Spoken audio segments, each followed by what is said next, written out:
Hello, everyone, and welcome to Utter Bloke Nonsense, the FBL podcast from the other side of the pond. I'm JJ. And I'm Rabbit. And we are a pair of FPL fanatics who love the game and wanted to provide a different perspective than the FBL content creator echo chamber that you see on YouTube and on other streaming platforms. Mostly YouTube, honestly. I guess there's maybe like one or two other podcasts, but we're blazing the trail. But yeah, we want to bring a different perspective, some different picks, and just a different type of humor and sensibility than the FPL YouTubers bring. And it's the first episode of the FPL season 26-27. So we're excited about that. We're going to talk about the league. We're going to talk about our table predictions. We're going to react to game week 1, look at how our teams are looking, and hopefully we can go in for a great rank again. I think that this year started out pretty well, I would say. Better for Rabbit than for myself, but I'm happy with how my team is looking overall. We can get to that later. But first, I was thinking we could share our table predictions and just talk about the league a little bit and talk about what we think this season is going to end up looking like. Yeah, absolutely. It's been a topsy-turvy first week, so some of our predictions already like sort of interesting. For real. Yeah, I mean, some teams just looked bad. Some of them that I expected to be bad and some that I didn't expect. I think I feel like I predicted the good teams, but I don't know, some Spurs, United, mainly those two. It was really dire. So Liverpool, I had just based off the offseason Newcastle had, it's like you sort of expected them to win. Yeah, it's tough. St. James's Park is a tough away fixture. And honestly, like Liverpool also had a bad offseason, in my opinion. So I didn't know what to expect. Honestly, like I came away kind of impressed from Newcastle. I mean, we could talk about this more, and I know your thoughts on this, but like I feel like I came away thinking that Eddie Howe was just bad because I think they just looked like more organized and I mean, I guess Eddie Howe's teams were always organized, but I just feel like they brought a different element and some creativity, whereas Eddie Howe, like, just felt random sometimes. And I was impressed. I forget the name of that manager, Matthias Yeisel, I think his name is. But yeah, like I thought their goalie was pretty good. So yeah, I had them pretty bad and down low in the table, and maybe I'll regret that. But I think we can just get into it and talk about our table predictions. Maybe we could go like 5 at a time, we can go bottom 5, like from the bottom up. Our bottom 5s are actually the same, so it'll be quick. But yeah, from last place to first place, I had Hull City, Ipswich, Coventry, Fulham, and Newcastle. So that's Hull in 20th and Newcastle in 16th. And then you can do the math in between there. I guess to put it quickly, I didn't have a lot of faith in the newly promoted teams. So that's why those are my bottom 3. Ipswich and Hull, good first weeks. So we'll see about that. And then I still don't have a lot of faith in Fulham. I think they're a weird team, and I don't really know what Arbeloa is made of as a manager. And Newcastle, weird summer. They lost a lot of their best players. They've really gotten picked apart over the past 2 transfer windows, or the past 2 like summer transfer windows, I guess. And they didn't really bring in enough talent to move the needle for me before I watched that first game. So those are my 5. I mean, you had the same 5, but you could talk about your methodology behind it. I have the same 5 in the same order: Hull, Ipswich, Coventry, Fulham, Newcastle. I don't know if it's my Lamps bias, but I think Coventry might have the best chance to escape. Hull and Ipswich, although they got good results on the first game week, and I am a Gary O'Neill appreciator, it must be said, but sometimes he tends to burn out as much as I appreciate him. But he has kept teams up before, so I gotta watch that. But yeah, Hull, I feel the worst about, even though I wish Ollie McBurney all the best. Yeah, I don't. They did well to win against United, but we'll see. I mean, it's not looking good. And in terms of the teams that were in the Prem last year, Fulham and Newcastle. Fulham, I was a big Marco Silva believer. I think he got a lot of this out of the squad last year after they made pretty much like they didn't make like any signings. I feel like going into the last season, and No, they they still just brought in Kevin. That was yep it. Kevin Abstract, and Yeah. they finished solidly mid-table as he tends to do. And although Fulham played pretty well today, I think it was mostly just Robert Sanchez being bad. If Robert Sanchez wasn't bad, they probably would have got a goal, but definitely lost 3-1 in my mind. So and yeah, Arbeloa, I think he has like negative aura. I got bad feelings about him. Yeah. And There's a yeah. couple managers like that I think I make me feel worse about their teams. Mm-hmm. And Newcastle, although it's a addition by subtraction to get rid of Eddie Howe, they also lost their entire midfield, and yeah, that's going to be tough. And it looks like they're not even going to be playing Volta that much, which honestly worked out for them. Osula was like sort of a monster in the first game, Yeah, but Sulu and Wissa were cooking.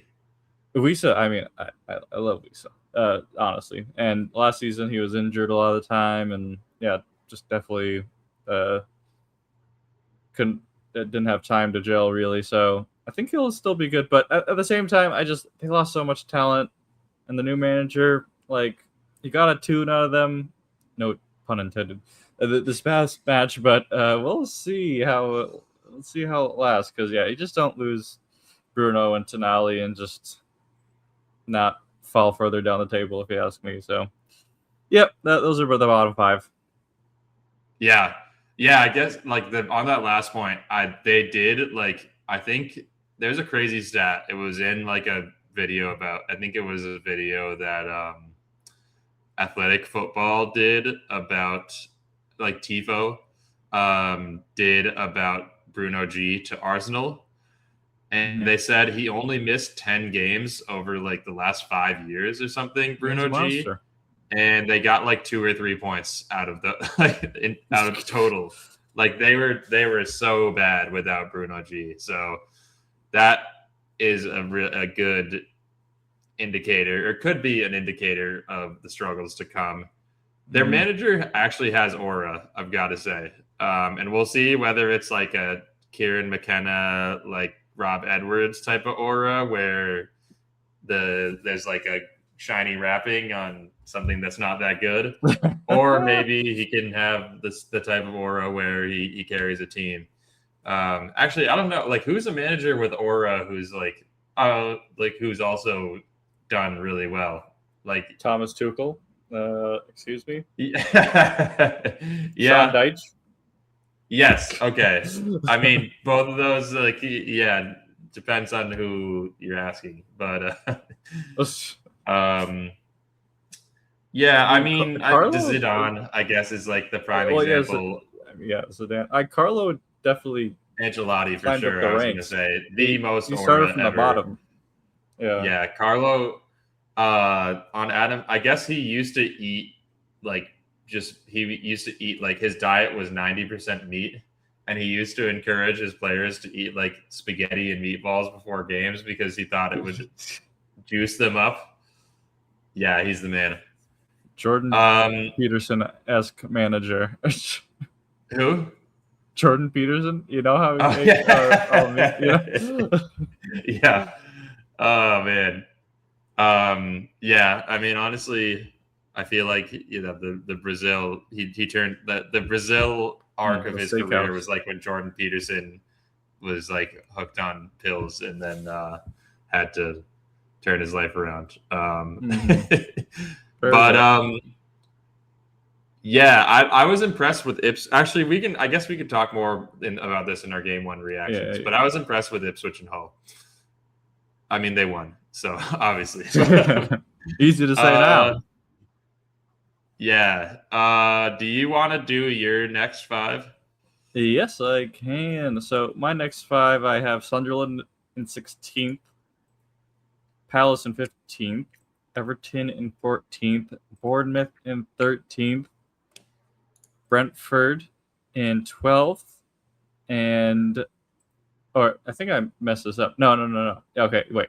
I totally I think you did misread 6. this. Yeah, I know, Brentford's yeah. the last Okay. one within the 5. Yeah. Yep. Sunderland 15th, Palace 14th, Everton 13th, Bournemouth 12th, Brentford 11th, and Leeds 10th. Of course, I have Leeds 10th. And yeah, Leeds I have at 10th above safe, very safe from the drop, is because we are now FARC believers on this podcast. And they got the win over the weekend, which was nice. And they added Harry Wilson, one of the best players in the Premier League last year. I'm not exaggerating. And one of my FPL goats of last season.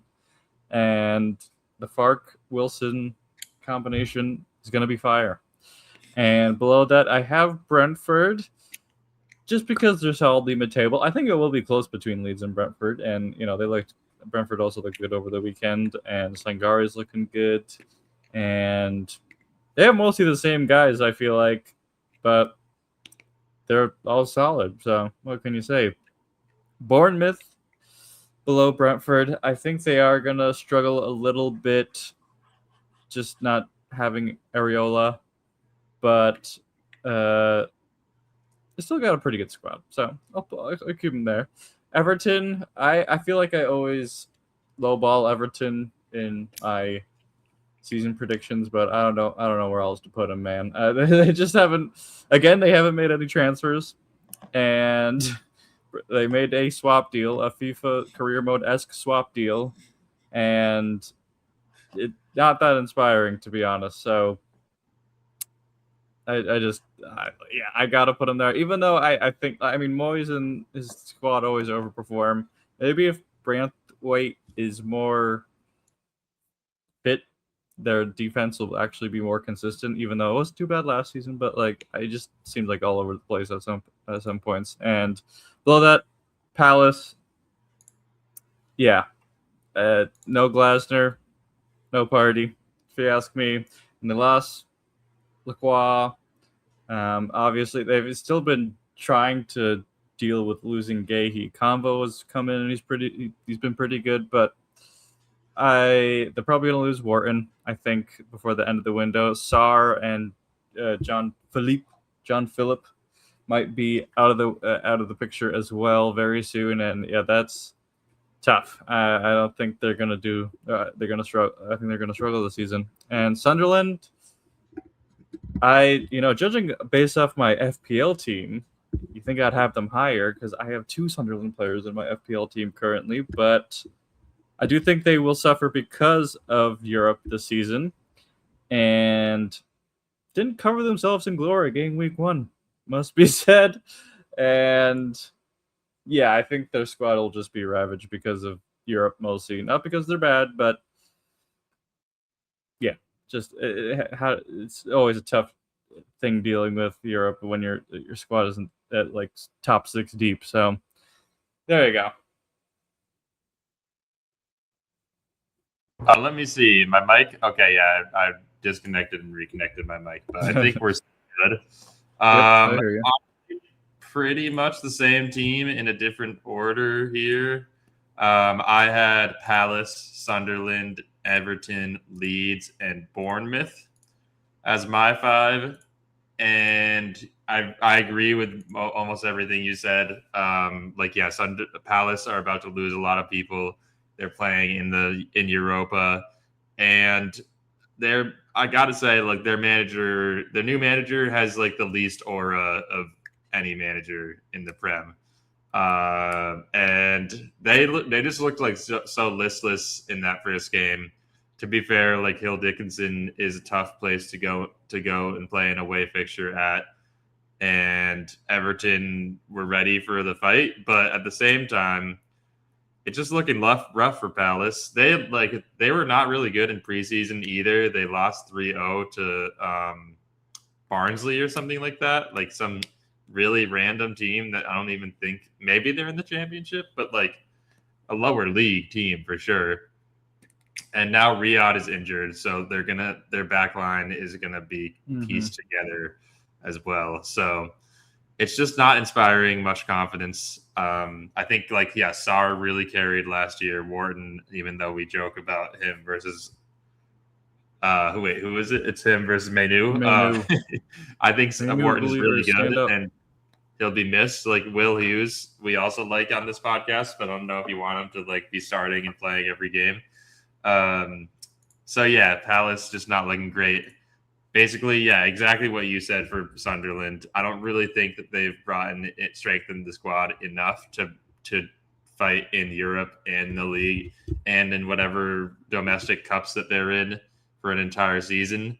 I think their squad is looking relatively weak. And I also, as much as I loved watching them last year, they really overperformed how they should have been, like their data, and they scored more goals and allowed less goals than they should have. And some of that was because their defensive keeper are very good, but I still think that they're in for a regression to the mean. I think they honestly could get relegated as well as Palace, especially after watching those first two games that each of those teams played. Everton, we had both in 13th, and it's the same thing. I think Moyes will always keep a team in like the 15-ish range. I wouldn't say that they're in danger of getting relegated necessarily, but I do think that I think their team is actually, they have a strong team. I think they have a very solid squad, but having no reinforcements is always a bit weird. And I just don't think that their team is amazing enough to like challenge. And I think Moyes is a blessing and a curse. Like I think he brings a lot of stability, but you're not really going to go high up in the table historically with him as your manager. I think you might just slightly overperform, and I think they're in for that this year as well. Leeds, I honestly, now after watching Leeds in game one, I feel like I might have underrated them, but I still think that they didn't necessarily strengthen the squad as much as I would have liked. I guess they brought in some good impact transfers, actually, Trafford, Muharemovic, and Harry Wilson, but those didn't necessarily jump them up in the table that much. I think we'll see more of the same from them this season, which was really solid, but not amazing. But also after that first game, I was impressed. So you never know. I think they have a really pretty good personnel. Then Bournemouth, yeah, I think losing Iraola is huge. I think losing Senesi is big. And I think that if they lose Alex Scott, like some of these other key players that are rumored to be leaving, I think they'll struggle to replace that. Like losing Semenyo, obviously that was last year in January, but they've been picked apart in the transfer window, and their recruitment's great. I think that they have strengthened their team, but I also think that this new manager will take some time to adapt. And are they in the Conference League? I forget if they qualified for Europe. I think they did. But let me see, 2025, 26 table. They might have just missed out on Europe, but now I'm forgetting. Yes, they were sixth, so they're going to be in Europa, and I think it's also a team where like I don't think the depth is amazing. They were just starting Smith at right back in the season opener. I don't know if they have another right back because they had Alex Jimenez last year, who had a huge scandal and is no longer. Yeah, they loaned him out because he was doing some bad stuff. Yeah, I don't know. I think their team is like they have good players. I love Tavernier and Trufair, but I think 11th is about right for them. And yeah, that's it. I don't know. Yeah, if you want to react to anything, or we can just keep it going. Yeah, we have most of the same teams, just in different spots. So yeah, we could keep going. Yeah. Or you can So keep going. yeah, so 10 through 6th, I have Forest, Brighton, Villa, Brentford, and Spurs. I think that Forest have a really strong squad, and Glasner is a great manager. I do think that Glasner is a bit deceptive because he never really has finished super high in the league with any of his teams. He often qualifies for European competitions through winning cups. I think he did that both in Germany and with Palace. But he's amazing in tournaments. And I think that if Marinakis is willing to let Glasner do his thing and there's no ownership weirdness that we've seen in the past with Forest, I think Glasner will bring a lot of stability. And I think that the personnel that Forest have are actually perfect for a Glasner team. I could see them doing really well and like pulling off some upsets, and just in general, like Gibbs White's great, Milankovic is great, Murillo's great, Nico Williams, like they have a lot of good players. Brighton, I think Brighton, like I don't have much to say about them. They're still very similar to last year for me. I don't think they brought in a lot of amazing talent. Like Vuskovic is pretty great. I like the Canadian guy. I think they'll be really solid, but they also are in Europe, so I think that they're going to slightly have a blip. I mean, they were 8th last year, and I think they're going to be 9th this year. So not anything extreme, but I do think that they're going to suffer a bit from those extra fixtures and from losing a couple of key players. Villa, I definitely have them low compared to where a lot of people predicted them, but their squad got super picked apart, losing Konsa, losing Tielemans. They're probably going to lose Watkins. They lost Morgan Rogers. They lost Luca Dean. And their squad on Saturday was, or I guess it was on Sunday, was one of the weakest I've seen for like an established Premier League team, like a Champions League team at that. I was shocked, and they looked terrible. And I think Zion Suzuki will help. They'll bring in more players. Monsambi was injured, and they just spent a ton on him. So I think they could be better than they looked game 1, but I still think they're going to struggle. And I think they will probably snag a Europe spot, but I mean, 8th place, maybe not. I guess 8th only was a Europe spot last year because we had Villa win the Europa League. But yeah, no, actually, I don't know if that's true. I forget why we had 8 spots. It was more than usual. But yeah, and then I have Brentford. Yes, Brentford in 7th. I think they're really, really good. I thought they were great last year. Honestly, unlucky not to make Europe. It felt like they got better throughout the course of the season, and I think that they have strengthened their squad in important areas while also adding depth. I really like Sangare. I like the additions of Callum Wilson and Jaden Anthony just to give their wingers wingers and forwards a bit more rotation and to ease the minutes, because Andrews does like to rotate those guys a lot. And then I just think that they have a super solid team. There's a lot of continuity. It feels like they didn't really lose anyone. Jordan Henderson they lost, but otherwise they're still strong. And then Spurs, Spurs. concerning first game for them, to say the least. They got stomped by Brentford, and I'm less convinced about De Zerbi than I was after watching that game. But I still think that them not being in Europe and them strengthening their squad a lot in the offseason and continuing to do so will help. I think that their squad is too good to fail, but at the same time, that's something that I've probably said about Spurs every season, and they have gotten worse and worse. Mm-hmm. So we'll see. It's going to be interesting. Yes, for my spots, I got ahead of myself last time I spoke. I had Leeds in 10th. I already gave my spiel on them. Fark is up. Leeds are up. 10th. And then 9, I have Forest because, I think Glasner is solid. Will he really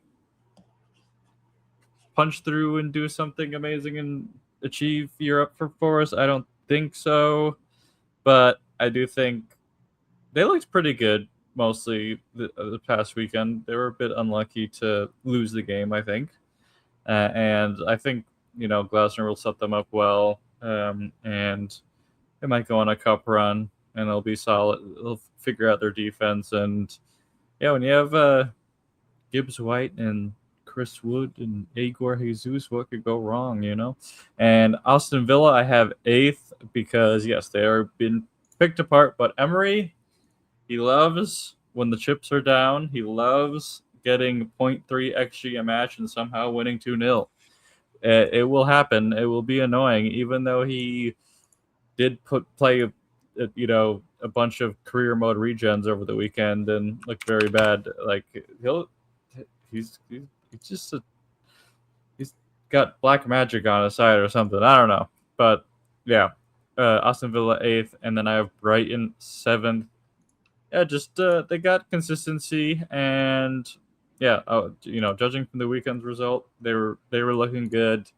Maybe Hinchelwood takes a step up. Maybe Reuter. Like, they have a lot of good guys, but not all that consistent. Like, Minta might be on the way out, I guess, but yeah, they still got guys. They got the regens on lock. So, and in 6th, I have Tottenham, unfortunately, and yeah, I mean they've made a lot of improvements. Do I think they're gonna be good? That good? No, I still think they're gonna be. Honestly, I think they could have another very mid-table season again. I think because it depends just on how long De Zerbi lasts. He could easily burn out. These players also just their attitude stinks. Like their heads went down so quickly against Brentford. It was shocking, and they need to actually turn over the squad, I think, instead of just adding guys. Like, they need to get rid of the old guard, to be honest. So yeah, but still they added a lot of talent and can't argue with that. So 6th it is. No, I think De Zerbi is a good tactical manager, but it makes you wonder that game about his man managing and like his ability to motivate the team, because the body language was awful. A lot of heads down, not a lot of energy when they were walking back after conceding. And to be fair, like, Kinski kind of had a stinker. And love Kinski. Like, I feel like, obviously, no hate to him. I like that he's starting and he's regained the spot, but it was tough. Yeah, like there several of those goals he really should have saved or parried into a better spot. He kind of gifted them 2 goals, and it's just tough. You can't really win when your keeper is giving away like that. Sometimes you can if you're Chelsea, but if you're Chelsea FC. But yeah, it's hard. It makes it really hard. Yep. So yeah. Actually, yeah, you could just keep going and do your top 5 here. Yeah, I could rip my top 5 right now. Let's go. Number 5, I have Manchester United. I think they are going to be in the bottom rung of the top 6 just because, well, Europe, their squad isn't that deep, to be honest. I think a couple injuries and they're going to be in trouble. And I think Carrick is a fraud. Okay, I think it's Ollie 2.0, and I think there's going to be a lot of ups and downs. I think they'll still finish 5th, like just better than Tottenham. Essentially, that's all that means for me. But I think the top 4 beyond this point are actually going to be like a tier better, if you ask me. So number 4, I have Chelsea. No Europe this season. It's nice. Last time we didn't have Europe, we didn't win anything. I keep thinking back to the Conte season where I'm like, oh my god, last time we didn't have Europe, we won. And then, but well, last season we didn't have Europe. We still had to finish in Champions League spot. I'm pretty sure with Poch, but or something like that. Man. Oh wow, it was that long ago. Yeah, I'm pretty sure. But Xabi Alonso, I mean, I'm like not totally bought into him yet, but I mean the front 3 was looking great, and Cole Palmer finally looks healthy. Joe Pedro's looking as good as ever, and Rodgers, crazy overpay, but he's still good. I can't really complain with the quality of the player. It'll be sort of tough replacing Enzo, I think, but if it has to be done, so be it. And yeah, Chelsea 4th. I have Man City 3rd. Yeah, I think Maresca. It's gonna take some time, and I think it's gonna. City will have to suffer because of it. So I think 3rd. Obviously, their squad's really good. Elliot Anderson being added. The Moroccan, is he Moroccan? The new guy. Oh, Buati, yeah. Yes. And there's the guy from Palmeiras they just bought, but those guys seem pretty young and very raw. So Buati is probably going to play a lot. Okay. Unless we bring in like Wharton and Enzo, which could happen. We've sold so many players now that we're going to be able to buy like a ridiculous amount. But Buati at the moment seems like he's probably going to start just because we don't like we had to start Gay at defensive mid last game. Like, yeah, I think he's going to be thrust in. Mm-hmm. But yeah, I'm just not feeling all that inspired by Man City right now, even though like obviously Semenyo and Haaland, they're gonna do what they do, and that'll get them 3rd at least. So they are there. And then Liverpool, I have 2nd because I'm a Iriola believer, but it's off to a tough start, I must say. But like the players that Slot had a hard time betting in. I mean, Kirkes he has experience with, and I think he will get a lot of use out of Szoboszlai. But yeah, I mean, I made these predictions like a week ago, and then I saw like quotes shortly after making my predictions that like it's like so many of my guys can only run 60 minutes or whatever. Their preseason just sounded like it sucked, and they haven't really brought anyone in to replace Salah. Which honestly, from the season Salah had last season, it's sort of addition by subtraction at this point. But they do need another guy. Like Barcola is probably going to be him. Minta might be on top of that. Another guy they could have. But I still Liverpool. I do have them 2nd, but like they're sort of just the best of the rest. Like so, and then. Number 1, Arsenal. I hate it. I hate it here so much. They're the only team like in the top 6 with consistency, pretty much. And yeah, they sort of have a free run. If they don't win it this year, it is probably their biggest bottle, honestly. Like, which will give me so much joy. The biggest bottle from the bottlers. They've had some fantastic bottles in the past, but this one would be the prize bottle. it'd be as big as a trophy, a Champions League trophy. Arsenal bottling. Would you rather your team win the league or Arsenal bottling? That's I guess it would be the same. Well, no, anyone could win the league if Arsenal bottle, I guess. But yeah, yeah. But like they added Bruno, G, and Zolas, who I guess is going to be generational Greek player, and they're gonna get rid of Martinelli, which is huge. Yeah, that honestly, talk about addition by subtraction. Like anyone, Zolas, like bringing Zolas in and taking out Martinelli, like that is huge. And who else did they get a different?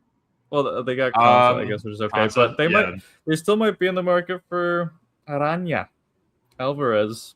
I think they would be. Which interesting. Well, that would be weird. I don't think they need crazy. They don't. They should get another winger. I mean, I guess they would. Maybe they would try to play him off like Havertz or something. But I mean, Gyökeres like hasn't really worked out, and yeah, but Havertz has been good for them. I don't think that good, but like that's the thing. It's like they're both sort of mid. And like you could just have someone who like if you had like someone who actually scores like 20 plus goals, it's like now you're freaking talking. So yeah, I think Arsenal to win the league, unfortunately. Yes, I mean I agree. I my hot take is that Alvarez would flop at Arsenal. I think he's over at this point. I do think he's overrated. He's like the Glasner of players. He's so good. If you look at his stats, he was actually like pretty bad in La Liga, and he was just unreal in the Champions League. And he is a big game player, like even at City. But I think the combination of that and also striker at Arsenal being like an impossible position to fill, it's just like the way that they play, it's just like unforgiving. I don't think he would be great. Do suffer in their setup, which is fair, but like Gyökeres still wasn't. I don't know. Yeah, Gyökeres is just bad. It's just not that good. Okay, yeah, it's like. I think Kai Havertz. I think Kai Havertz, even though I don't think he's amazing, I do think he's like the ideal Arsenal striker. Like you just do a little bit of everything, and he's not. I think they need someone like him. And I guess like Alvarez can bring some of those elements. But yeah, I don't know. They also like their whole strategy revolves around the guy up top being good in the air, or at least recently it has. That's why they brought in Gyök. So that would be interesting too. Like the long balls releases that when they play against good teams, like they tried against PSG and they would do when they played against City, like yeah, it would just be different, and maybe they can figure it out, but that would be interesting. I think they'll regret not bringing in Vinny, or I mean, it wasn't really up to them at the end of the day. I think Vinny would have been. It was ever going for them. It wasn't going to happen, yeah. But okay, I also have United in 5th. After that first game, I feel like I've been defrauded by them because we saw a vintage United performance. But I did maybe foolishly think that the end of last season was an indicator of them figuring something out, whether it was just Carrick having some common sense and playing guys where they should be. Like I thought that simply like they just had too much quality for that not to work. But I'm concerned about their defense because their personnel isn't amazing. And also they looked totally out of sorts in that first game. And the second set piece, I think, was just a really good cross and a good finish. The first one, was also like a great play, and it was a really whoever scored that goal, like he followed it up and he was just first to it. But the United guys were just standing around. They clearly thought that McBurney's header had gone in, and so they just kind of didn't react. And that's a classic United blunder. That's something that you kind of would expect to see from them when they were terrible. I could just picture like Mark Goldbridge, and he probably did say this, but like a classic Mark Goldbridge clip where he's like, "What are you doing? You're just standing there. Where's the passion?" I don't know. I can't really do a Mark Goldbridge impression, but I feel like United squad has the same issue the Spurs squad does. It's just like yeah, their mentality stinks, and like it's not gonna change until you really like. There needs to be some churn in the squad, and there hasn't been enough. Like Spurs have added the players, but haven't got rid of the old guys. And United, I mean, they're always adding guys, but they tend to pass along their bad attitudes to the new guys like pretty quickly. for sure. It's like, yeah, and I think Casemiro, like he was amazing last season, and overall in his tenure at United, he was up and down, but he brought a lot of leadership and like passion.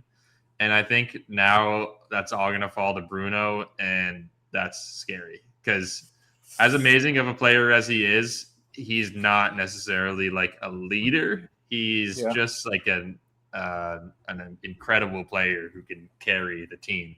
But his body language and his attitude are not the best. So it's a bit concerning there. I have Liverpool in fourth. I just think that they have a very weak squad. Their defense, at least as far as Liverpool goes, their defense especially is pretty concerning. And I think I feel like watching that first game, it kind of proved all the doubts that I had, where Van Dijk is looking old, a little bit slow. Xhaka could be amazing, but he's super young, no Prem experience at all. And so they're just throwing him in there. On top of that, I think that what's the Uruguayan dude's name? That they brought in or Araujo. Araujo, yeah, Araujo. Like when he's fit, pretty good. Like I guess, like I don't know. Even when he's fit, he sometimes has like a massive error in him, and then he gets injured all the time too. Mm-hmm. I just think that center back rotation is really poor for a team that's challenging for. Like that's going to be in the Champions League, that's going to try to challenge for the league. I think Iraola could get a good amount out of the team, which is why I still think they could get top 5. But I think it's going to be an up and down year, and they're going to struggle. And I think we'll see if they bring in reinforcements, if they strengthen up the wings, if they can get one more center back that's quality. They could turn the page a little bit, but I still think fourth is probably around where they'll be. I have City in third. I made that pick before watching this first game of theirs. Honestly, I don't know how much it would have changed, but I do think I feel a little bit better about them now than I did after the Community Shield, because I can see the vision a little bit more, and also we're starting to actually recycle the squad in a way that I think is good, like we were talking about with United and Spurs not doing. I think that we're, for better or for worse, like losing Rodri sucks, obviously, but we're rotating out some of the Pep guys who've been there forever, and we're bringing in some new people who I think fit Maresca's vision and will be good for the future.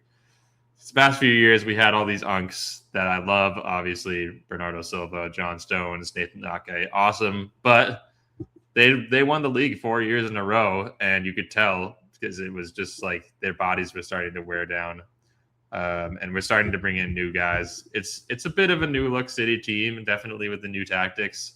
And I think if we bring in Buwadi, if we bring in Wharton, if we bring in, I'm interested in what's his name, Enzo. I think I'm not crazy about him, but I think he's proven with Maresca, so he has promise. And yeah, I think, and one other thing, we're looking deadly on set pieces, and that is a element that we just never really had under Pep. And I think we have a bit of like Arsenal in us, which is a bit sad, but I do think that we're going to like play a lot of possession, play pretty defensively, And I think we're going to score a lot on set pieces and like late in games. We're going to push up once teams are tired. Mm-hmm. And we'll see. It's not going to be as fun as Pep's ball. It's not going to be as aesthetically pleasing. There's going to be ups and downs, but like third is great. I would be if we end up in third, I'll be happy.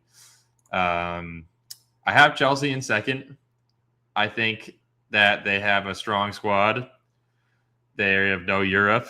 They have one of the best forward lines in the league. And I think that Xabi is one of the best new managers in the Prem. I'm pretty convinced. I think he's a good manager. I don't know if he's like the elite of the elite, but I think he's great for what Chelsea need right now. And I think he's a manager you can build around, especially if you get buy-in, because I think that was what the Madrid failure was all about, is that they just had a toxic locker room and the players didn't want to buy in. And he's a system coach. And even when they brought him in, I was like, I don't know, like he's a system manager. I don't know, like Madrid's whole thing was not having a system, and they brought in this guy who like he is the system. And then when they didn't buy into the system, it didn't work. And I think Chelsea actually really like historically they have thrived when they have these coaches who are system managers. I mean, what's his name? I mean, Conte, he burned out, but obviously Conte is a system. Tuchel, system manager, like all these guys. Tuchel, I guess, was a little bit more flexible, but I think he'll bring a lot of stability to the team. 3 at the back. Yes, 3 at iconic. the back is key. 3 at the back is iconic. It brings back the old Chelsea days. And I liked what I saw from them. Yeah, I really did. I thought they looked really good. I think we were talking about this too, but if they bring in Mike Penders, I think over Sanchez, yes. I think that will. I think he was good. He was really good in Liga last year. He held his own. He started. He deserves a shot. Like if you're gonna bring him on to sit on the bench, like no, he's like ready to go. Like come on, like he started 55 games for Strasbourg last year. Like he started in the cup and in the league. He's ready. Just get him in there. Yeah. I mean, maybe he's the cup. He probably is the cup keeper, or at least like as of right now in their depth chart, that's probably the vision. Because I don't think Slonina is good enough for that. But yeah, I think he's ready. I've rated him since like I saw him starting to do really well for Strasbourg last year. So I hope they bring him in at some point, because I think Sanchez is like, he's always had these issues, and they're just becoming more and more glaring as the aspirations get higher, and as the team around him gets better. So I think it's time for him to go, and for the young buck to get in.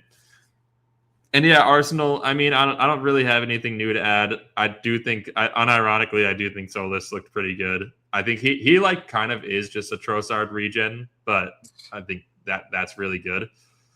And it's like, obviously Trossard was amazing for Arsenal last year. So I think we'll see more of the same. I thought Odegaard looked good, and that's key, like him being fit and him being a key part of the team. Mm-hmm. That definitely raises their offensive potential. And I think that if they don't win the league, it'll be because they just get worn down. And they had a lot of players who made it far in the World Cup. A lot of players who have just, I mean, I'm sure if you look at like the players who have played the most minutes in Europe, it's probably a lot of Arsenal players. It's like Declan Rice, it's Saka, probably Bruno G is up there just because he doesn't miss games. Gabriel, Saliba, and we've already seen like Rice has had injury problems. Saka has had injury problems. Saliba is out sort of indefinitely now.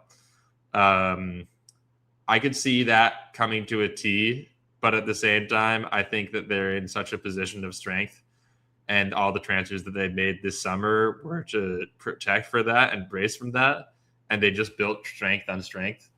I think if they bring in one more winger, I think that's what they should be focusing on rather than Alvarez.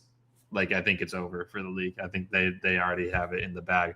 That's why I was so high on them bringing in Vinny Jr. But Yeah, we'll see. I also I feel like realistically they're probably done. I don't know what else they'll do. Because they did spend a lot on Bruno G. They got a great deal for Solis, but that's still like a good amount of spending, and it's not like they sold that many players. Mhm.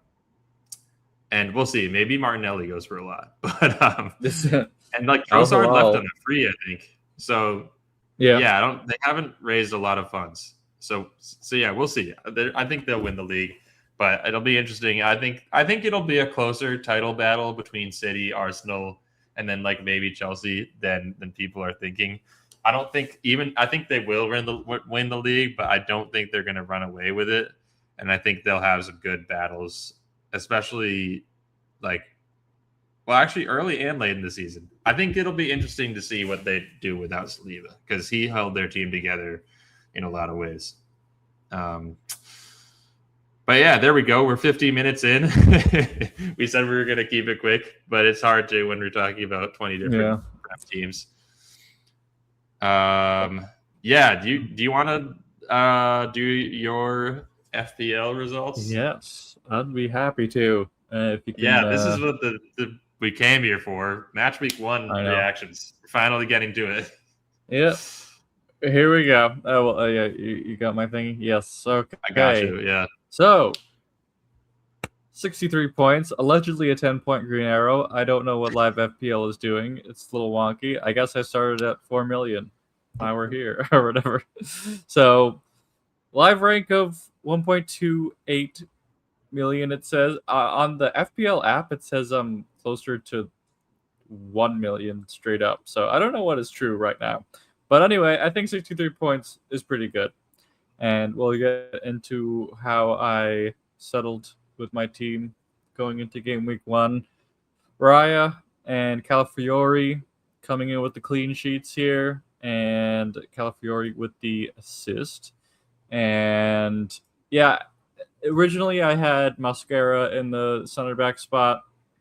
I was always going with Raya and the Arsenal defender. The Consa stuff spooked me. So I'm sort of just going with the highest owned Arsenal defender. Honestly, Ben White is looking better by the day because as long as he stays fit, which is usually a problem, but as long as he stays fit, he might be the most nailed because I do think eventually Hincapié is going to come for Calafiori's spot.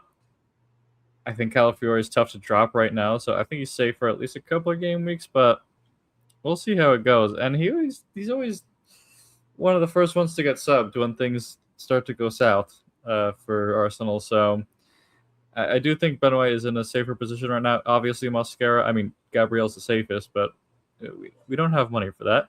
And Mascara, I think once Konsa gets up to speed, he might be starting, but I still see them being swapped out a fair amount. And as long as Ben White's available, why would you ever start Mascara at right back?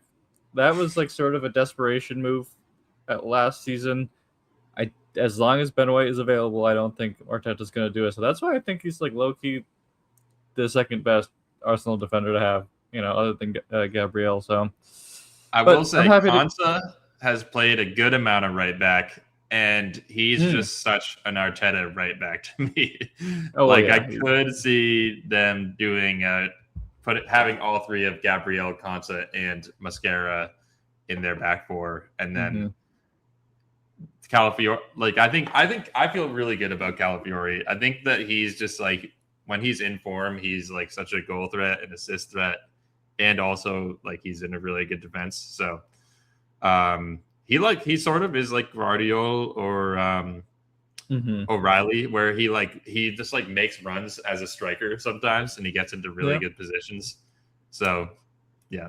I mean, for attacking threat, he might be the best Arsenal defender for that. But I do. I am sort of worried about him beyond a couple of game weeks, just because I don't think Hincapié is honestly just better. So, but we'll see. And the rest of my back line was abject failures. Ballard, more like Dullard. He was very bad.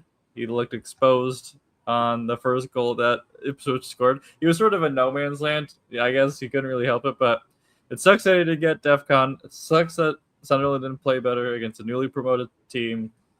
And yeah, I guess while we're on the topic of Sunderland, yes, I also brought in Enzo Lefebvre for the same reason. I mean, their first two fixtures are really good, so I sort of have to keep them for one more game week, but they are already on my ones to drop watch list, especially looking at some of the cheaper defenders and midfielders that came out of this weekend, like De Kuiper and Sangare, even Coyote, if I'm saying that right. But they're all looking good. And Maguire, yep, United just choking against City, Hull City, the real City, on an opening weekend here. And yeah, sucks that Maguire didn't get DEFCON and didn't get a goal with his big forehead. And yeah, on the topic of United, Bruno blanking. I'm glad I didn't. After he blanked, I was like, oh my God, Haaland captain, like, let's go. But obviously, it didn't turn out the way I wanted. But on to the more successful parts of my team. Soboslai got the cheekiest pen of all time, perhaps. Everyone thought Isak was probably on pens for Liverpool, and there was the outside chance that Soboslai would be on pens. And yeah, like the whole match, like Isak sort of just looked off it. And yeah, even when the pen was happening and I saw, the players circling around and, he didn't want it for a position. Yes, he looked absolutely scared. And yeah, it didn't even look like for a second he was going to try to reach it and take the ball. So that makes Soboslai, I don't know how long it'll last. I don't know how long pen duty will last for Soboslai, but that did feel good. And yeah, he was taking every free kick. He was pretty close to DEFCONs, I want to say. I mean, like, at one point, I felt like he was on pace and then just didn't reach it in the end. But Odegaard was one of my big winners. And yeah, I saw a lot of people going Solus because of his performance in the Community Shield. And Solus did get a return. And as game week 1 was approaching, I had my double Arsenal defense, and I was like, when else are you going to get Coventry at home? So I sort of had to hop on an attacking asset. I did not want Solus because I was convinced he's a trap. I still think he's a trap. But and then I saw, like, it didn't really strike me like earlier in my team selection thoughts, but I was like, why is Odegaard the same price as Solus? Why not just go Odegaard? So that's what I went with, the proven product here. And Odegaard usually, this could just be my vibes-based assessment, but I feel like he always has good starts to the season, and his goal was pretty jammy. But super jammy. We'll take it. It was a pillow foot. He lived up to the pillow foot nickname because it was like he just scuffed it. He's so left-footed, and it was with his right foot. Yeah. And like it was so scuffed and right at. I think that Rushworth was like surprised that it was right at him because it was a very savable ball, but he just kind of like hit it into the goal. It's really weird. But yeah, I mean, Odegaard's good. Yeah. Yeah. And he finally looks fit. He doesn't look like he has, like, last season it looked like he looked like he had like an eating disorder or something. He looked like a skeleton. I don't know. He looked crazy. He was gaunt. Like, yeah. He looked, I don't know. Trying out for Nosferatus, but or whatever. I don't know. But Odegaard is looking good, and yeah, happy to keep him for now. And NDI, I was going in and out with him just because it seemed like he wanted to move. I don't think it's happening anymore, but it seems like it could be a possibility. I've heard he wants like a top 6 club. Maybe Arsenal get it. Like that. That would be sort of that crazy. would be sick for them. But he doesn't really fit their play style either. So. He gets DEFCONs though. He loves playing left back. He can play left back. He was playing left back for a lot of that game. Yeah, And yes, got those DEFCONs this match. Got the clean sheet, got the assist, and a bonus point. It's great. Yeah, like it's sort of like the beginning of last year with him, where he wasn't like getting crazy hauls, but pretty consistent and like a sneaky DEFCON option. He's sort of made his name with that. And yes, Holland Blank. I saw his XG, like he had like over 1 XG, so what can you do?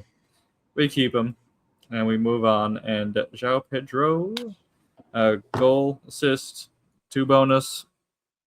I mean, picking up where he left off last season. It's looking great.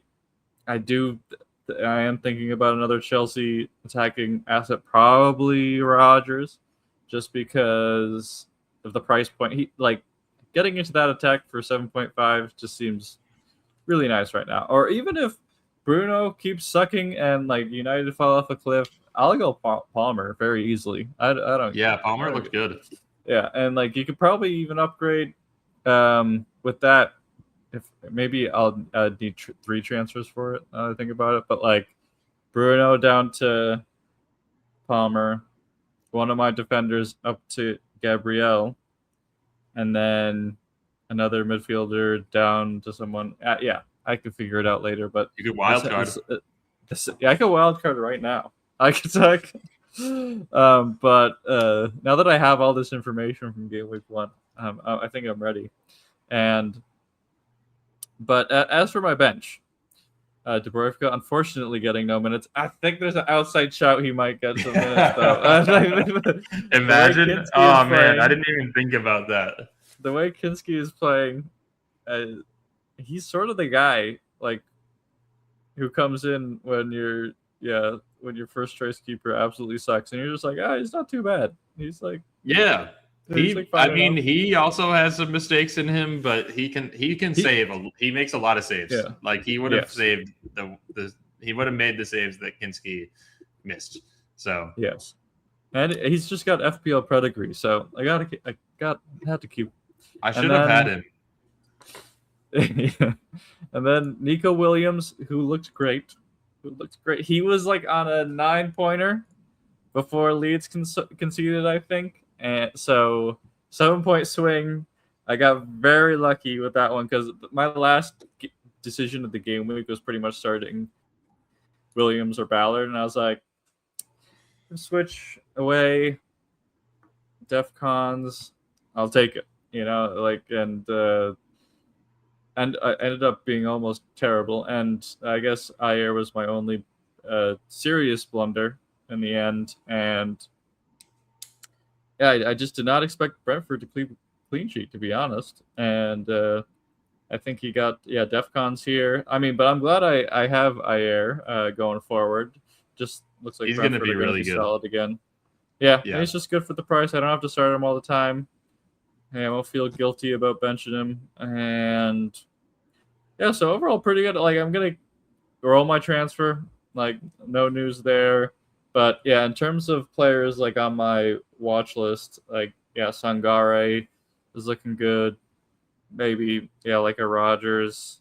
If United, just the United assets and the Sunderland assets, I'm starting to eye alternatives for. But everyone else, I'm feeling pretty good about. Even Neve here, you could stay. 0.1% owned. But you need your Newcastle asset. Yeah. You never know. Yeah, I might need to dump him for, I don't know. Yeah, Coventry asset. But I'm feeling pretty good about the team. Like I just hope Sunderland and United turn up, and they should home games. Yeah, it's like I'm not gonna bin him after 1 week, but I do have easy routes from Buffet down to Sangare, even though Sangare's predicted to price rise tonight. And I guess breaking news here on the price risers. It's going to be De Kuiper, Sangare, João Pedro. Everybody buy João Pedro. I'm doing a João Pedro Ponzi scheme. Everybody get him. João Pedro at 7.5 was always crazy Yeah. to me. Like that's Yeah. such a He good probably should price. have That been was 8. his price last year, and he was one of the best forwards for most of the season. Yes. So, yeah. Yep. And so it's going to be João Pedro, Calafiore, and Coyote. Oh, And Coyote, interesting. Odegaard might be next, which would be huge. Wow. Yeah, just above Solis right now. Yeah, So. I mean he outscored him, so it makes sense. Yep. And yeah, so I mean, in terms of plans going forward, I can go Enzo Lafay down to Sangare pretty easily, and Ballard, or probably Ballard to, I don't know, maybe to Kuiper. I feel like I'm like not ready. I'm not ready for him. I think Maremovic? I might have missed the boat. Yeah, I don't know. I do have IR here who could just start for a little while, and you could, I mean, I feel like my defense is low key stacked. I like always have like a bit of a benching headache. Like it depends. Like if Sunderland do end up being just trash, like obviously I'll like, get rid of them for someone. But yeah, I feel good about Sangare going forward just for the DEFCONs, and yeah, he was just everywhere. So he'll definitely get some second returns as well. So yeah, that's my team for now. Yeah. Very solid. Yeah, I'm jealous of that Ayer pick because I wanted him for a while and just couldn't really find a route to get him in my team. / just didn't want him to be on my bench if I knew I wasn't going to be playing him game week 1. But now I'm like, dang, I have no Brentford assets and they look really good. So a weaker game week for me, but honestly, I think the logic was sound. I'm not too mad about it. I had 52 points. I think for some reason they set everyone's rank at 4 million in the FPL app and in live FPL. So I did have a slight green arrow off of my 0 points that I started with. Arrow. Yeah, a gray arrow game week 1. Yeah, who would have thought? I guess that's the definition, but still, I was generally pretty happy about my team. I will say, despite not doing great and not having a ton of returners. I had the same Arsenal double up in defense as Rabbit, and it worked out well. I feel really good about Calafiore. I think, he's just super attacking and also is part of the best defense in the league, and that's a nice combo. Nico Williams, I thought, looked really good in that game. I think he was obviously a bit unlucky because he would have had a 9-pointer, like you said, if they hadn't have conceded that late free kick goal where Sells just sort of misplayed it. Honestly, like the Forest attacks are like almost all of them are going through Williams. Like he just somehow is, they're going to him on the wing and he's whipping crosses in and he's getting like dribbling and getting good opportunities to either shoot or pass it. And he had some like opportunities to lay it off where the pass just didn't fully go through or it just didn't connect for an assist. But he looked great. I feel great about him. Definitely staying in the team. I think that the fixtures are okay, not amazing. I'm probably going to bench him for this Liverpool game, and then we'll decide whether to play him on a game-by-game basis. But for a 5.0 defender who gets into attacking positions, I think that's pretty awesome. He wasn't bad for DEFCON either. I forget what his final DEFCON total was, but he wasn't like miles off it. Let's see. I think he had like 6 or something, which isn't bad. He had 6. So like, I think like Forest actually were kind of attacking for a lot of that game. I think if they play a more classic Lesnar style where they're defending, counterattacking, he can get his share of DEFCONs. A guy who I thought was going to get DEFCONs like just do better was Ballard. I think I ended up going with Ballard and Maguire because of that DEFCON potential. And it was very disappointing to see both of them lose and not get DEFCONs. Ballard, I think, was just tough. I think he I actually thought he played pretty well. It was just that his center back partners both made massive mistakes to concede those 2 goals. The first one was '09 with a really poor pass that just left Ballard completely out of position, and he just got ran by, and they scored on him. And the second one, Alderete did something similar, and Ballard tried to go in and block the shot, and yeah, he was just late to it because, his defensive partners really let him down. I was shocked to not see Mukiele playing for them. I don't know why that happened. Like Thomas Meunier is 34 years old, and sure, he's like a kind of storied great player with a lot of experience, but Mukiele was probably your best player last year if you're Sunderland. So to bench him was odd. I don't really understand it. I heard But I he do was think not they'll be a lot fit. better.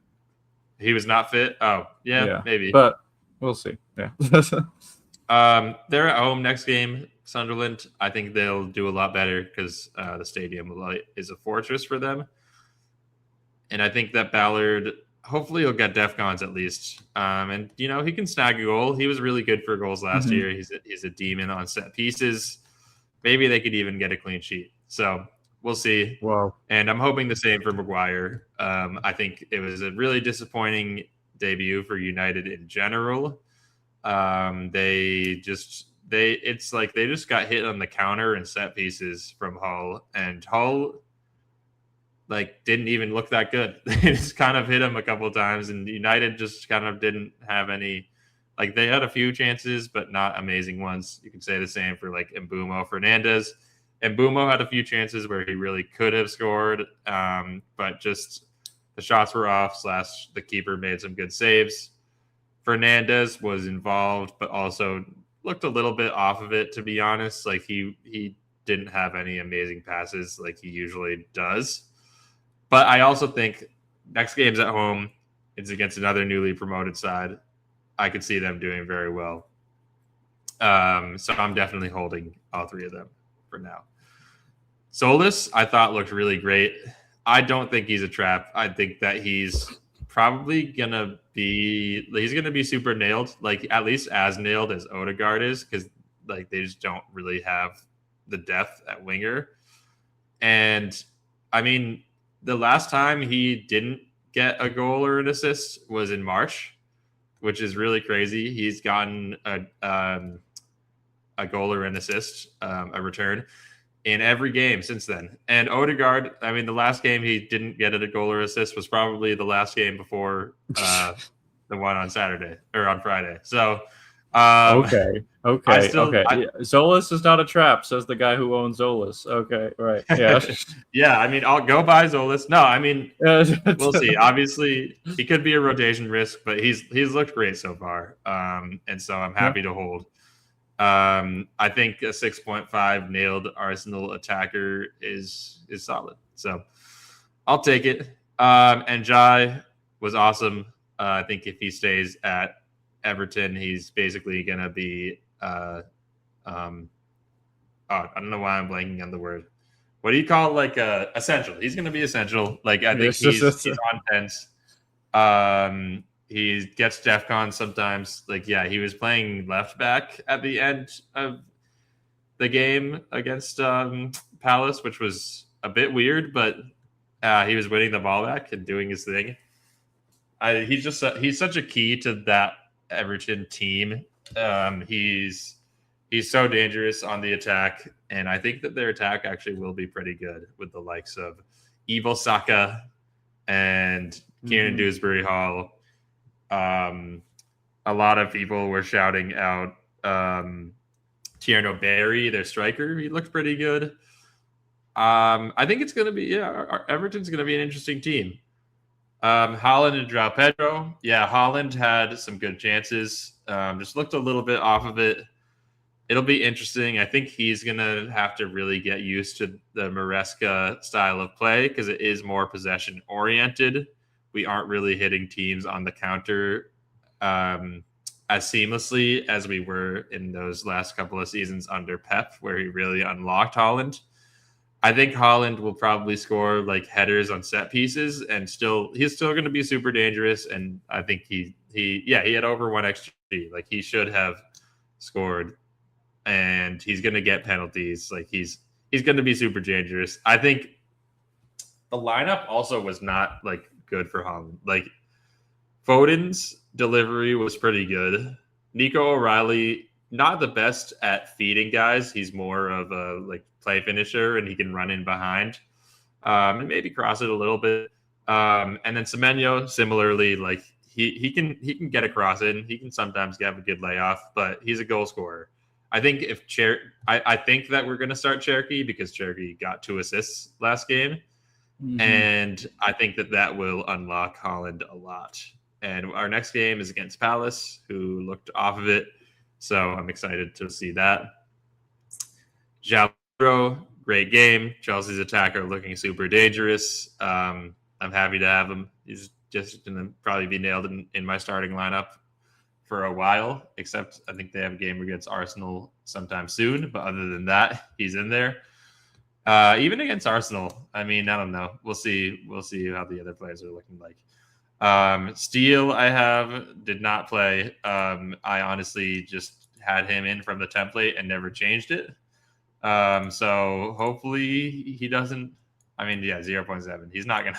If Adney fell in price, that would suck.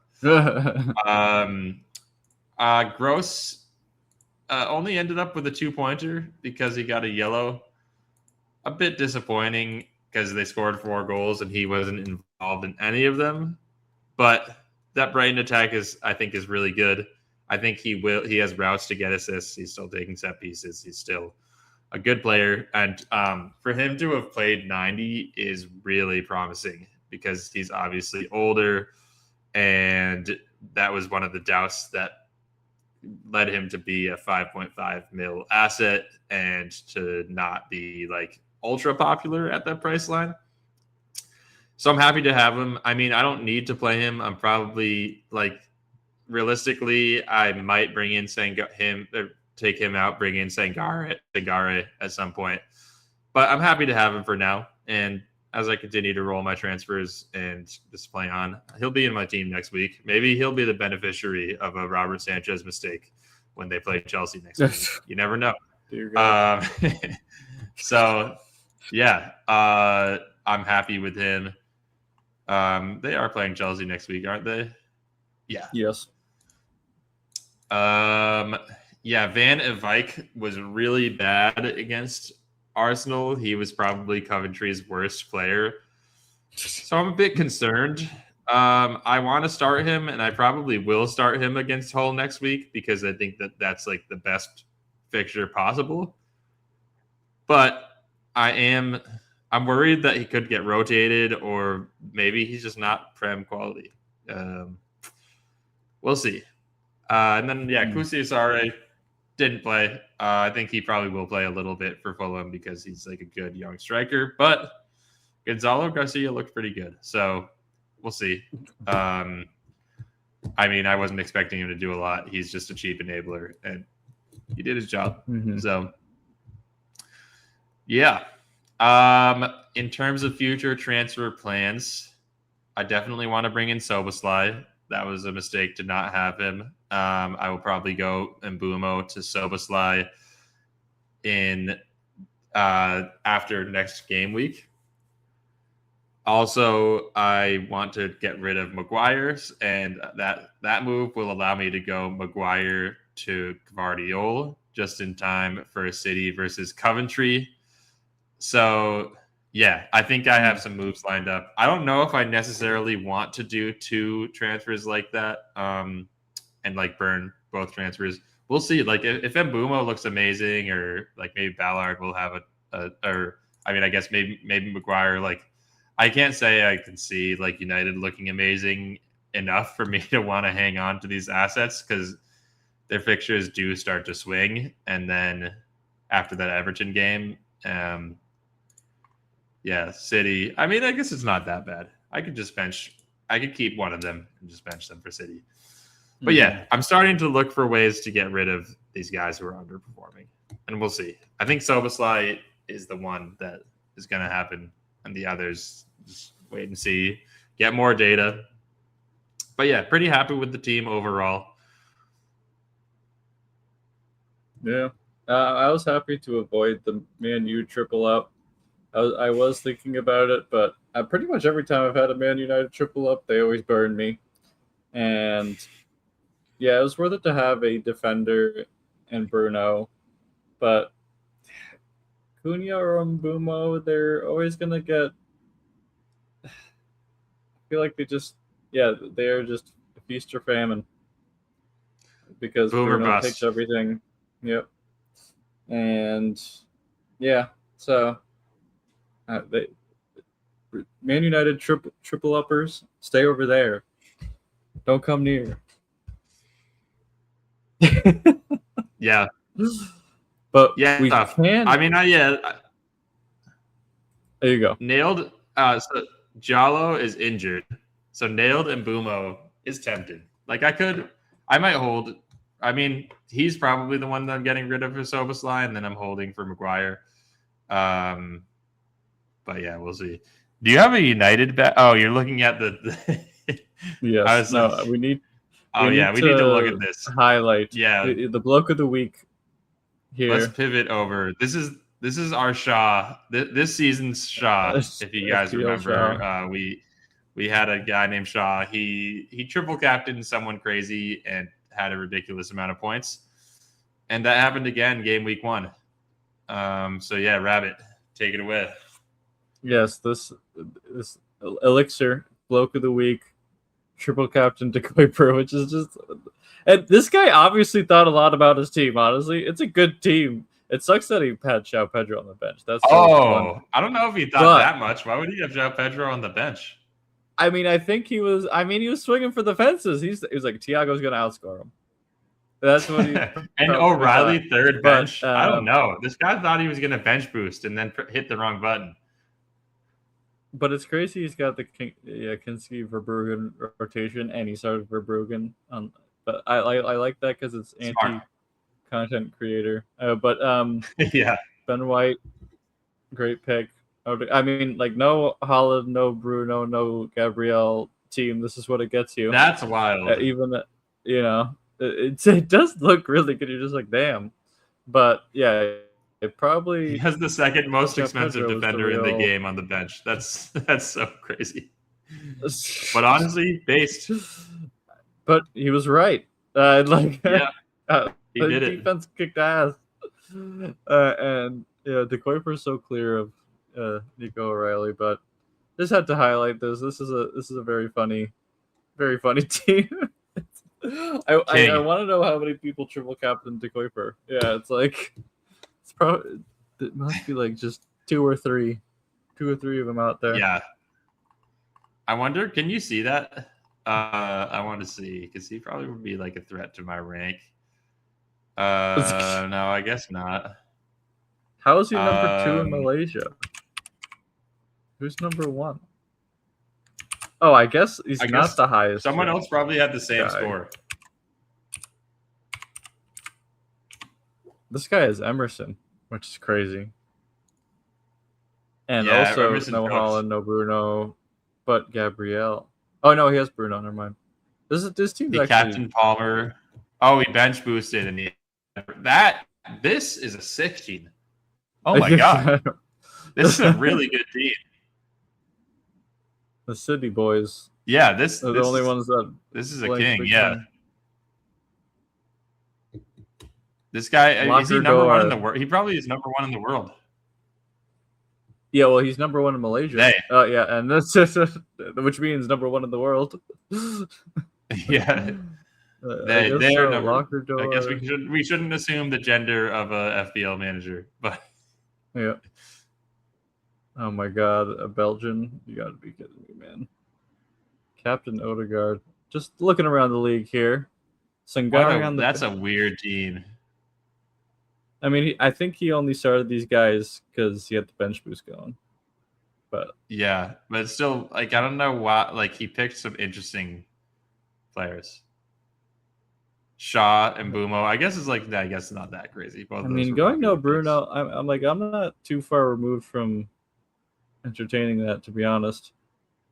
Yeah, same. It's just like It's gonna. If I wild card, like if I end up going no Bruno, I would either want a wild card or like roll a couple of transfers, I guess, because you're opening up so much funds that you don't just want to have sitting there. You got to spend it. Yeah. So we'll see. Yeah, I'm definitely like I'm not married to a plan. I'm gonna wait and see like who's looking good, get another week's worth of data, and then see. But yeah, I guess my takeaways. I guess we could do like some quick takeaways. Maybe make it a social segment too. Link it down on TikTok and our YouTube channel. Although yeah, I actually never posted.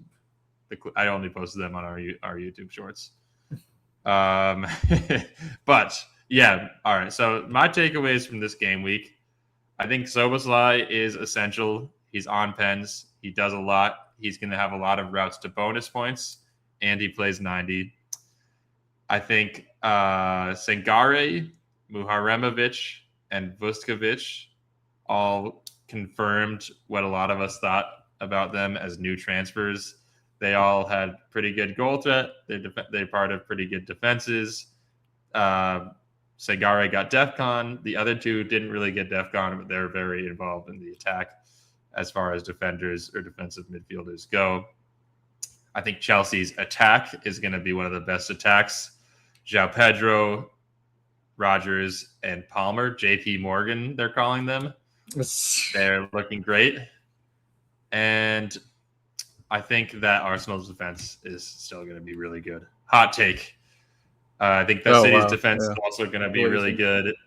And Brentford defense is sneaky going to be up there as well. Those are my takeaways. JJ's takeaways. Trademark. Yeah, whoa. Okay. You got a rhyme there. Yeah, that's good. Yeah, my only takeaway is Robert Sanchez, leave my football club. I'm sorry, I've had enough. I have been one of your staunchest defenders. I have been one of his staunchest defenders. Not that I think he's an amazing keeper, but I'm just like, actually, I think he's probably saved more points than like us led directly to us dropping points. But even though we won, like I don't think I've ever been as mad at him before. Like I was just like, I think I've just seen enough, man. But no, I agree with all your takeaways. I mean, I don't have anything else to add. I just wanted to sneak that in. Yeah, although I do remember last time we were really down on Robert Sanchez. He had like an amazing stretch right after. I was like, I remember on like I guess it was early last season. I was like, I know who you shouldn't bring in, Robert Sanchez, because he sucks. And then he ended up being like amazing for the next 10 game weeks. So we'll see. Maybe, I mean, I just said that again on the pod right now. So maybe that's what he needed to lock in. Only Maresca knew how to unlock his talents, really. Yeah. I mean, Donnarumma, he actually was so good in the Bournemouth game, but he was terrible. He had a Robert Sanchez-esque performance against Arsenal in the Community Shield. So we'll see which version of him we get. Yeah. Any thoughts or predictions for game week 2? Well, let me look at my team and see what we got. Yeah, let's look at the fixtures. Actually, I haven't looked. Well, I mean, I looked to build my roster, but well, I mean, United hopefully turn up, and so do Sunderland at home against Fulham. I mean, Fulham did not look as bad as I expected them to. They looked okay. But also, Sanchez made them look good. So it's hard to say. It's really hard to say. Also, your guys' midfield in general kind of did. Like, no Caicedo, no Enzo. Oh, my God. Yeah, no, I mean, there was just a gulf between attack and defense. It was really awkward. And, yeah, we're missing Caicedo. And Reece, looks sort of just slow. And Lavia was... I don't know why. He just looks super rattled. He's definitely better when he inverts into midfield. It's tough when he starts at midfield and like that's his role. But when he's able to have some type of freedom and Hopefully he could play like center back in that system. Like he could play right center back like he did when he was under Tuchel, because that was some of the best Reece James you'll ever freaking see. Oh yeah. And but yeah, Fulham. I mean, they looked more cohesive than I thought. I thought they were just going to look demoralized, to be honest. And they actually looked like they were trying. And Josh King again might be one to watch. Yeah, We'll I was see. gonna say. But I'm really hoping Sunderland do something. And I mean, Villa Arsenal could be hilarious. Yeah, it could be imagine just like 0-0. Like Villa trots out the worst team ever, and then like just has an amazing defensive performance. I mean, Emery cinema. I wouldn't rule it out. And I mean, Brentford against Leeds. Now that people are bringing all types of Brentford players, it's going to be interesting to see how they do. Leeds away is not easy. Elland Road. Yeah, it's a fortress. Yeah, I mean, yeah, we believe in Fark here, and yeah, we'll see. I mean, Brentford, as consistent as they are, they're still like a mid-table team to me. They could lose there easily, so even after a good start. So yeah, and yeah, those are the ones I'm watching, at least for my team. Oh, Forest versus Leeds tomorrow in the Cup. Oh, holy rematch. Shit. Yeah, that's wild. What, they're playing again? That's bizarre. Yeah, we'll see. I mean, I think Glasner will go sicko mode in that game. But that's interesting. Wow.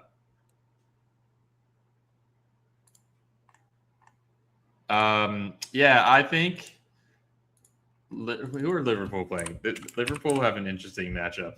Forest. And Liverpool Forest. Like I think that will be a real test.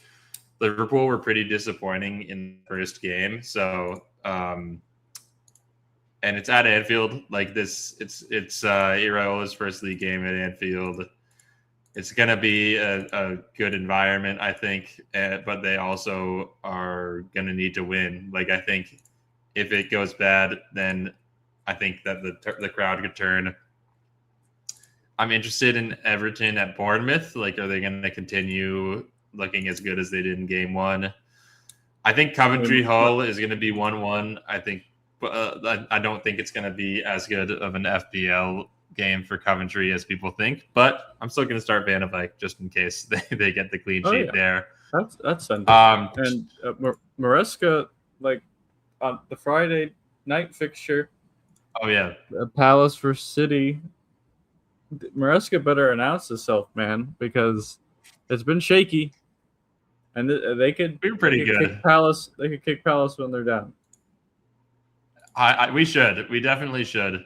I honestly think that like a lot of our problems, and I love Rico, obviously he's City's boy, been at City forever. His sister just signed a contract with City. It's all his fault. Yeah.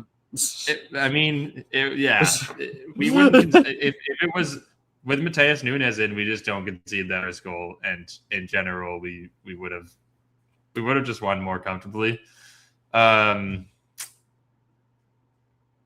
Oh yeah, wow! Adam, they really think Adam Warren's leaving. That's wild.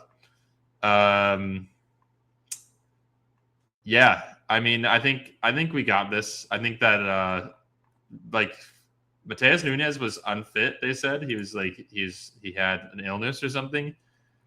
But we looked so much better when he came on, so I think he'll start, and I think we'll look good. Like when we start both Nunes and O'Reilly, we almost always win. So I think we'll continue that. Spurs versus Newcastle. That's going to be a very interesting one. I'm excited for that one. Tonali derby. I don't know what to expect, but yeah, look at all the Spurs injuries. That's just tough. A lot of physical discomfort. Yeah, I would feel physical discomfort if I was in that squad too, man. I Yeah, feel pretty bad. it's what playing for De Zerbi does to I a know. guy. Physical discomfort. Yeah. Yeah, and then I mean we've got a good triple up of fixtures Sunday morning. Chelsea, Brighton, Leeds, Brentford, and Sunderland, Fulham. I think all three of those games will be pretty awesome. So I'm excited. Yeah, we'll see how it goes. I mean, yeah, it was an interesting game week 1 overall. Yeah, it's great to have the Prem back. At Barclays. And yeah, Daichi put out his first vlog. It was thrilling stuff. He predicted his top 5. I did read some of it. I'll pull it up right now. He had a funny yes answer to one of his things. Let me see. He's like, "What's your best like sandwich and drink combo?" And yes, drink and crisp combo. Yeah, any lager, a good cooking lager, Foster's or something like that. Flame grilled steak, McCoy's, job done.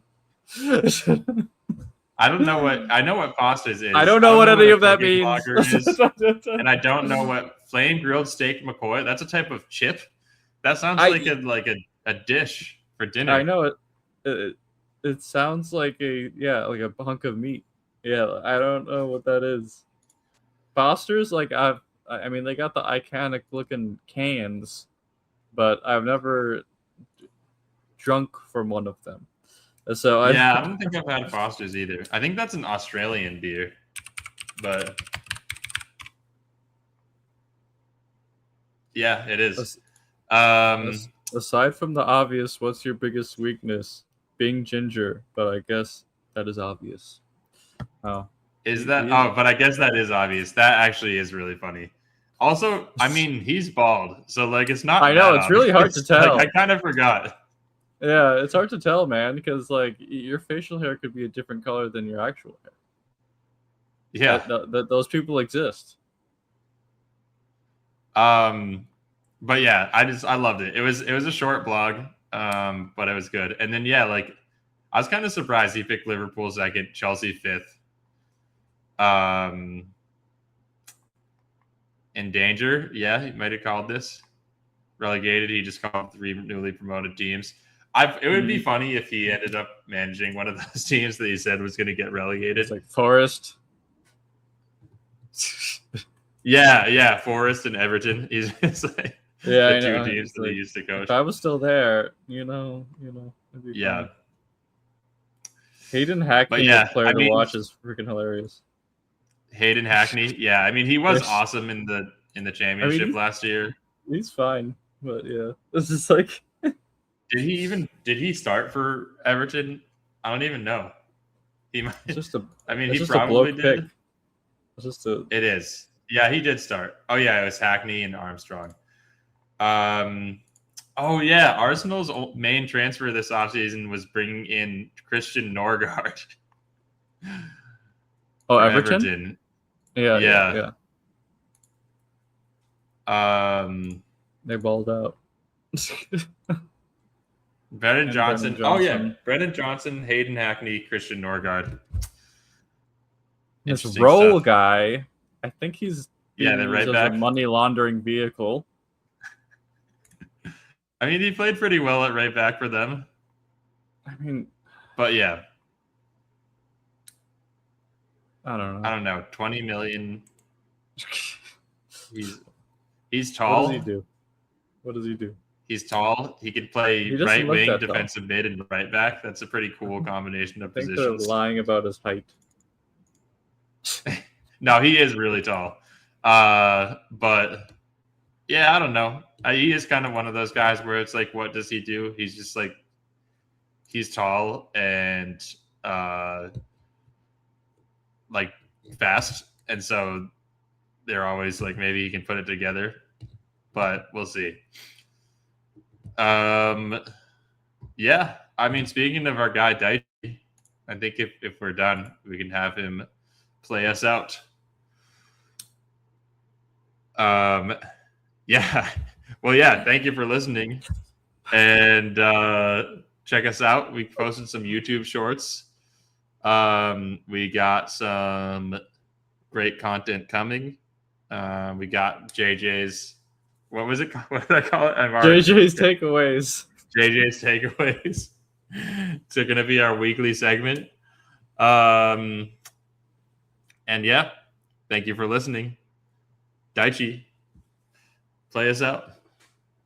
Silence. I need to make I need to make a clip of that.